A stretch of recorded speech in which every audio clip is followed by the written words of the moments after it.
દેવી સર્વભૂતેષુ વિદ્યારૂપેણ સંસ્થિતા નમસ્તસ્યે નમસ્તસ્યે નમસ્તસ્યે નમો નમઃ.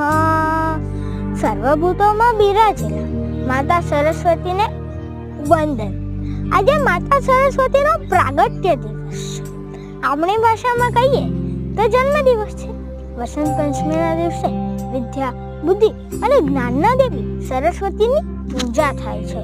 માં સરસ્વતી બ્રહ્મ સ્વરૂપા, અનંત ગુણશાલી અને સર્વદેવોના પ્રતિનિધિ ગણાય છે.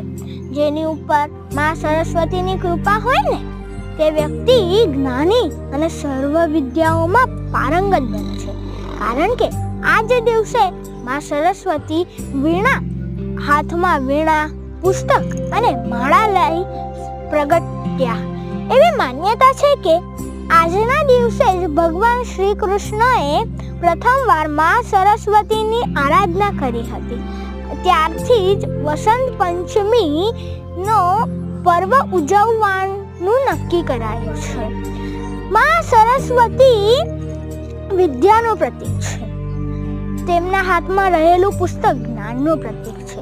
તેમની હાથમાં રહેલી વીણા સંયમનું પ્રતીક છે અને તેમના હાથમાં રહેલી માળા એકાગ્રતાનું પ્રતીક છે. તો ત્યારે જ તેમનું વાહન હંસ કે મોર સાચા ખોટાની પરખનું પ્રતીક છે. તો કમળ કાદવમાં રહીને પણ પવિત્ર તો હોય જ નહીં. તો ચાલો સરસ્વતીના જન્મ દિવસે શુભ સંકલ્પ કરીએ અને માં સરસ્વતીને વંદન કરીએ. જય શ્રી કૃષ્ણ.